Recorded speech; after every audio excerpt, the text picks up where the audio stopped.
North Korea दुनिया में सख्त कानून की वजह से जाना जाता है और उनमें से चंद तो ऐसे हैं जिनको सुनकर यकीन लाना भी मुश्किल है। मतलब यहाँ इलेक्शन होगा लेकिन वोट देने के लिए कोई ऑप्शन नहीं। वोट सिर्फ एक ही शख्स को दिया जा सकता है और अगर ना दिया तो सीधा जेल। यहाँ टीवी पर सिर्फ एक ही चैनल होता है और चैनल ट्यून करने का भी कोई ऑप्शन नहीं। नॉर्थ कोरिया शायद दुनिया का वाहिद ऐसा मुल्क है जहां जुल्म करने पर नहीं बल्कि जुल्म सोचने पर भी आपको जेल जाना पड़ सकता है। 1945 तक जापान ने पूरे कोरिया पर 35 साल तक हुकूमत की, लेकिन वर्ल्ड वॉर II के बाद कोरिया दो हिस्सों में डिवाइड हो गया, नॉर्थ कोरिया और साउथ कोरिया। नॉर्थ कोरिया पर सोवियत यूनियन का असर था, जबकि साउथ पर अमेरिकन इन्फ्लुएंस। 1948 में किम डायनेस्टी के किम इल सुंग को लीडर बनाया गया और नॉर्थ कोरिया बना Democratic People's Republic of Korea. पर यहाँ डेमोक्रेसी जैसी कोई चीज़ कभी पैदा ही नहीं हुई। 1950 में नॉर्थ और साउथ कोरिया के बीच एक जंग हुई जिसे कोरियन वॉर कहा जाता है, लेकिन जंग खत्म होने के बाद कोई पीस ट्रीटी नहीं हुई। इसी वजह से दोनों मुल्क अभी तक टेक्निकली जंग की हालत में हैं। नॉर्थ कोरिया में पावर को बरकरार रखने के लिए आज तक सिर्फ एक ही फैमिली का रूलर रहा है। सबसे पहले किम इल सुंग, उसके बाद किम जोंग इल और अब किम इल सुंग के पोते किम जोंग उन। हर रूलर ने अपनी गद्दी को बचाने के लिए सख्त से सख्त कानून का सहारा लिया है। यहाँ खौफ और सजा के दम पर लोगों को जबरदस्ती दबाने के लिए कई सारे रूल्स बनाए गए हैं ताकि लोग साउथ कोरिया और वेस्टर्न कल्चर से इम्प्रेस होकर हमारे खिलाफ न हो जाएं। और आज हम इनमें से कुछ अजीबोगरीब रूल्स का जिक्र करेंगे। तो आइए शुरू करते हैं। 2024 में नॉर्थ कोरिया ने सनग्लासेस का इस्तेमाल और शादी के ड्रेस पर पाबंदी लगा दी। यहाँ मेट्रो या पब्लिक स्टेशंस पर म्यूजिक नहीं बल्कि किम फैमिली की स्पीचेस चलाई जाती हैं और इस दौरान किसी को भी एक दूसरे से बात करने या शोर करने की इजाज़त नहीं होती। नॉर्थ कोरिया में अगर लोग साउथ कोरियन ड्रामे या हॉलीवुड फिल्म्स देखते हुए पकड़े जाएं तो उन्हें लेबर कैंप्स या सख्त सज़ा का सामना करना पड़ता है। ये कदमात नज़रियाती आलूदगी यानी आइडियोलॉजिकल कंटामिनेशन को रोकने के लिए उठाए जाते हैं ताकि अवाम पर गैर मुल्की असरात ना पड़ें। नॉर्थ कोरिया में आम लोगों को इंटरनेट नहीं बल्कि सिर्फ इंट्रानेट इस्तेमाल करने की परमिशन है। ये एक तरह का मुकम्मल बंद नेटवर्क है जो सिर्फ नॉर्थ कोरिया के अंदर ही चलता है। इस नेटवर्क पर भी स्टेट मॉनिटर करती है और देखा जाता है कि लोग क्या देख रहे हैं, क्या पढ़ रहे हैं और क्या बात कर रहे हैं।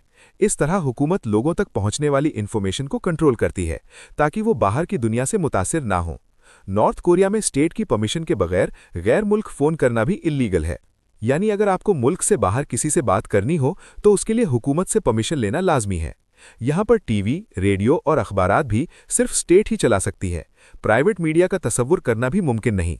इस मीडिया पर सिर्फ हुकूमत की तारीफ, किम डायनेस्टी की शान और गैर मुल्की दुश्मन जैसे कि यूएस का जिक्र होता है। वहाँ के आम लोगों में बचपन से ही अमेरिका और उसके अलाइज के खिलाफ नफरत भरी जाती है। नॉर्थ कोरिया में हुकूमत लोगों के हेयर स्टाइल्स पर भी सख्त कंट्रोल रखती है। गवर्नमेंट ने चंद खास किस्म के हेयर स्टाइल्स की इजाज़त दी हुई है, यानी लोगों को बताया जाता है कि वो कौन से हेयर स्टाइल्स बना सकते हैं। यहाँ वो हर चीज़ बैन है जो बाहर की दुनिया का असर रखती हो, जैसे जीन्स पहनना, बालों को डाई करना या फिर चमकदार ड्रेस पहनना। ऐसा करने वाले का सामान जब्त कर लिया जाता है और सज़ा दी जाती है। कपड़े तो कपड़े, पसंद के खाने खाना भी अलाउड नहीं है। हॉट डॉग्स क्योंकि अमेरिकन कल्चर में आम है और बुदेजिगे और टकबोकी की साउथ कोरियन डिश होने की वजह से बैन है। एक शहर से दूसरे शहर ट्रैवल करने के लिए भी परमिट होना जरूरी है, बिना इसके ट्रैवल इल्लीगल माना जाता है। नॉर्थ कोरियन पासपोर्ट सिर्फ एलीट क्लास को मिलता है, जैसे कि गवर्नमेंट ऑफिशियल्स और किम जोंग उनके करीबी साथी। आम पब्लिक ख्वाब में भी नॉर्थ कोरिया से बाहर नहीं निकल सकती। नॉर्थ कोरिया में जमीन हो या घर, शॉप हो या बिजनेस, सबका सब स्टेट की मिल्कियत होती है। कोई भी शख्स इनका मालिक नहीं बन सकता, सिर्फ इन्हें इस्तेमाल कर सकता है, वो भी स्टेट की मर्जी से। यहाँ किसी भी रिलीजन को फॉलो या प्रैक्टिस करना भी गैर कानूनी है, यानी लोग अपनी मर्जी से किसी भी मजहब को फॉलो नहीं कर सकते। जबकि नॉर्थ कोरिया में चर्चेस जरूर हैं, लेकिन वो सिर्फ बाहर की दुनिया को दिखाने के लिए हैं कि यहाँ पर रिलीजियस फ्रीडम है। हकीकत में इन्हें इस्तेमाल करने वाले को लेबर कैंप्स भेज दिया जाता है। नॉर्थ कोरिया में अगर कोई शख्स हुकूमत के खिलाफ जाने की कोशिश करे या किम डायनेस्टी के खिलाफ आवाज उठाए तो सिर्फ उसे ही नहीं बल्कि पूरी फैमिली को ही कैद कर दिया जाता है और ये सज़ा उसकी 3 जनरेशंस तक दी जा सकती है। यानी अगर एक शख्स गद्दार निकला और कई सालों के बाद उसका पोता या पोती पैदा हुई तो उस मासूम बच्चे को भी गद्दार ही कहा जाएगा। ऐसा इस वजह से है ताकि बगावत का खून बाद में भी कभी किम फैमिली के खिलाफ न उठ सके। यहाँ हर कॉलोनी, अपार्टमेंट्स और घरों के आसपास हुकूमती जासूस होते हैं जो चुपके से तमाम लोगों पर नजर रखते हैं। सबसे अजीब बात यह है कि इस मुल्क में सिर्फ जुल्म करना ही नहीं, बल्कि अगर आपने जुल्म करने का सोच भी लिया, फिर भी आपको जेल जाना पड़ सकता है। यानी अगर किसी ने गवर्नमेंट के खिलाफ कुछ सोचा और उसे रिपोर्ट भी कर दिया गया, तो ये अपने पैरों पर कुल्हाड़ी मारने जैसा ही होगा। नॉर्थ कोरिया में पैदा होने से लेकर मरने तक हर हफ्ते सेल्फ क्रिटिसिज्म सेशंस होते हैं। यानी भरी क्लास में लोग अपनी गलतियां बताते हैं, जैसे कि मैंने किसी की कमजोरी को हुकूमत से छुपाया, या किम जोंग उनकी कम तारीफ की, या फिर मैं किसी गैर मुल्की चीज से इंप्रेस हो गया। फिर लोग अपनी गलती पर माफी मांगते हैं और क्लास में बैठे दूसरे लोग आप पर तनकीद करते हैं।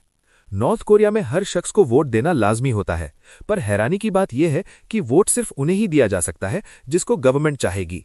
यानी यहां कोई इलेक्शन नहीं होता जिसमें अवाम वोट देकर अपने लीडर को चुनती है, बल्कि यहां सिर्फ एक ही नुमाइंदे को वोट दिया जाता है, और जो वोट देने नहीं आता उसे गद्दार समझा जाता है। तो फिर वोटिंग होती ही क्यों है जब गवर्नमेंट को सिर्फ अपने ही लोग खड़े करने हैं? असल में यहां इलेक्शन चुनाव के लिए नहीं, बल्कि एक लॉयल्टी टेस्ट होता है। जब 100% लोग एक ही कैंडिडेट को वोट देते हैं, तो इसे गवर्नमेंट अपनी ताकत और अवामी यकजहती मानती है। यहां नेशनल असेंबली भी है, जिसे सुप्रीम पीपल्स असेंबली कहा जाता है, लेकिन इसका काम फैसले करना नहीं, बल्कि किम जोंग उनके फैसलों पर सिर्फ ठप्पा लगाना है। नॉर्थ कोरिया के तमाम सिटीजन्स पर यह फर्ज है कि वो हुकूमत के 10 पॉइंट आइडियोलॉजिकल प्रिंसिपल्स का जुबानी रट्टा लगाएं। अगर कोई सुनाते वक्त बीच में अटक भी गया तो गद्दार कहलाएगा।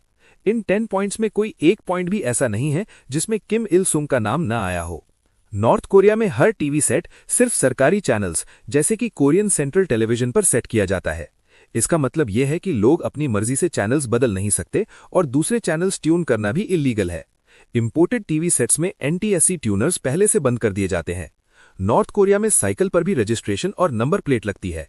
यहां साइकिल चलाने के लिए रोड सेफ्टी टेस्ट पास करना होता है और लाइसेंस भी लेना पड़ता है। नॉर्थ कोरिया में कपड़ों पर गैर मुल्की लोगो, स्लोगन्स या झंडे बिल्कुल भी अलाउड नहीं है। हुकूमत इन चीजों को बाहर की दुनिया के कल्चरल इन्फ्लुएंस के तौर पर देखती है और चाहती है कि लोग सिर्फ नॉर्थ कोरियन आइडेंटिटी को अपनाएं। सिर्फ नेशनल्स ही नहीं, बल्कि अगर कोई टूरिस्ट यहां जाता है तो उसके लिए भी सख्त कानून है।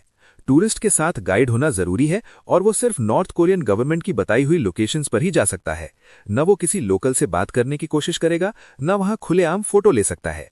और अगर टूरिस्ट को किसी शहरी का इंटरव्यू लेना है तो वो टूर गाइड की परमिशन के बिना नहीं ले सकता। नॉर्थ कोरिया में मोबाइल्स और कंप्यूटर रखना अलाउड है, लेकिन USB ड्राइव से लेकर मोबाइल की मेमोरी तक रेगुलरली चेक की जाती है। अगर कोई बाहर की दुनिया का कंटेंट मिल गया तो सजा हो सकती है। नॉर्थ कोरिया में सिटीजन्स की क्लास का एक इंतहाई गैर इंसानी निजाम मौजूद है, जिसे सोंगबुन कहते हैं। इस सिस्टम का मतलब यह है कि यहां जब बच्चा पैदा होता है तभी उसकी जिंदगी का फैसला हो जाता है, और इस सिस्टम की बुनियाद बच्चे की फैमिली हिस्ट्री तय करती है। मसलन यहां 3 क्लासेस हैं, एक है कोर, दूसरी वेवरिंग और तीसरी हॉस्टाइल। पहली कैटेगरी, जिसे कोर कहते हैं, इसमें वो लोग शामिल होते हैं जिनके एंसेस्टर्स ने किम इल सुंग की रेवोल्यूशन में हिस्सा लिया था या जो कोरियन वॉर के फौजी थे। इन्हें हुकूमत का सबसे वफादार समझा जाता है। इन्हें बेहतरीन नौकरियां दी जाती हैं, जैसे गवर्नमेंट या फौज में ऊंचे रैंक्स और कैपिटल सिटी प्योंगयांग में रहने की परमिशन। दूसरी क्लास है वेवरिंग। ये आम नॉर्थ कोरियन शहरी होते हैं जिनका पास्ट हुकूमत की नज़र में न बहुत अच्छा होता है और न बहुत बुरा। तीसरी कैटेगरी है हॉस्टाइल। इसमें वो लोग शामिल होते हैं जिनके एंसेस्टर्स कभी किसी रिलीजन को फॉलो करते थे या जिनका साउथ कोरिया में किसी से कोई रिलेशन रहा हो। इन्हें सबसे बुरी नौकरियां दी जाती हैं, जैसे खान में काम, मजदूरी या सफाई।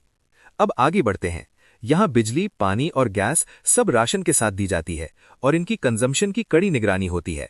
नॉर्थ कोरिया में 17 साल की उम्र से मिलिट्री में 10 साल तक सर्विस करना हर शहरी के लिए जरूरी होता है, चाहे वो मर्द हो या औरत। यहां किम फैमिली के किसी भी फर्द की मौत पर या किम इल सुंग और किम जोंग इल की डेथ एनिवर्सरी पर रोना कंपलसरी होता है। हर घर में किम इल सुंग और किम जोंग इल की तस्वीरें लगाना मस्ट है और उन्हें बाकायदा साफ करना भी फर्ज है। आइडियोलॉजिकल लॉयल्टी के लिए स्कूल के बच्चों को किम इल सुंग और किम जोंग इल की स्पीचेस का रट्टा लगवाया जाता है।